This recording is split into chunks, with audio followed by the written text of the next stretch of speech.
আসসালামু আলাইকুম সুপ্রিয় দর্শকবৃন্দ, আজকে আপনাদেরকে যে ঘাসটি দেখাচ্ছি এটি মূলত ইন্দোনেশিয়ান স্মার্ট নেপিয়ার হাইব্রিড ঘাস।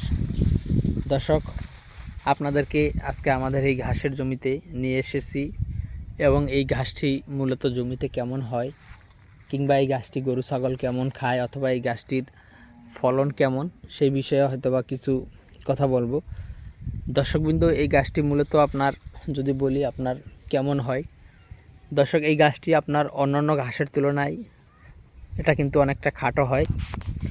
আপনার অন্যান্য ঘাসের কথা যদি বলি, জারা কিংবা পাকচন বা লাল পাকচন বা এলিফ্যান্ট হাইব্রিড, এইসব যে ঘাস রয়েছে বাংলাদেশে বা নেপিয়ার যে নর্মাল নেপিয়ারটা রয়েছে, সেই ঘাসগুলো আপনার 10 থেকে 12 ফিট কিংবা 15 ফিটের মতো লম্বা হয়, কিন্তু আপনার এক একটি জারে 20টি কিংবা সর্বোচ্চ 30টির মতো চারা হয়। এর বেশি কিন্তু আপনার অন্যান্য ঘাসে হয় না। কিন্তু স্মার্ট নেপিয়ারে আপনার প্রথম অবস্থাতেই 40 থেকে 50টি কিংবা 60টি এরকম চারা হয়। পরবর্তীতে 2 থেকে 3 বার কাটলে আপনার 200টিরও উপরে চারা কিন্তু এক একটি জারে হয়ে যায়।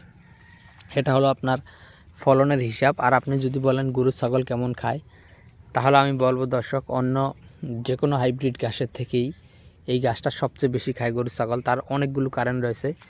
প্রথমত কয়েকটি কারণ যদি বলি, আপনার এই গাছটি পাতা অনেক বেশি। দ্বিতীয়ত এই গাছটির পাতা ধারালো কম। তৃতীয়ত এই গাছটি খুবই নরম এবং মিষ্টি।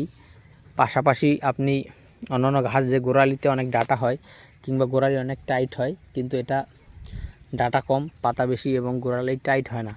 সে কারণেই গরু ছাগল কিংবা মহিষ যে কোনো গবাদি পশু কিন্তু বেশি খায়। দর্শক শ্রোতা, আরেকটি কথা যদি বলি, এই গাছটিতে প্রোটিনের পরিমাণ সবচেয়ে বেশি অন্যান্য ঘাসের তুলনায়।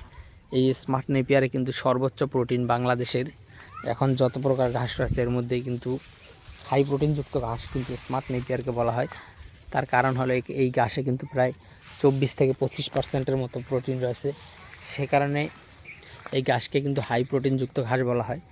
তো দর্শক, আপনি যদি স্মার্ট নেপিয়ার অথবা জারা বা এলিফ্যান্ট হাইব্রিড যে কোনো ঘাসের কাটিং যদি আপনি সংগ্রহ করতে চান, তাহলে অবশ্যই আমাদের স্ক্রিনে দেওয়া নম্বরে যোগাযোগ করলে আমরা আপনাদের হাতে এইসব ঘাসের সুস্থ সবল ও পরিপক্ক কাটিং পৌঁছে দিতে পারবো। তো দর্শক, আজকে ভিডিওটি এখানে শেষ করব। সকলকে অসংখ্য ধন্যবাদ।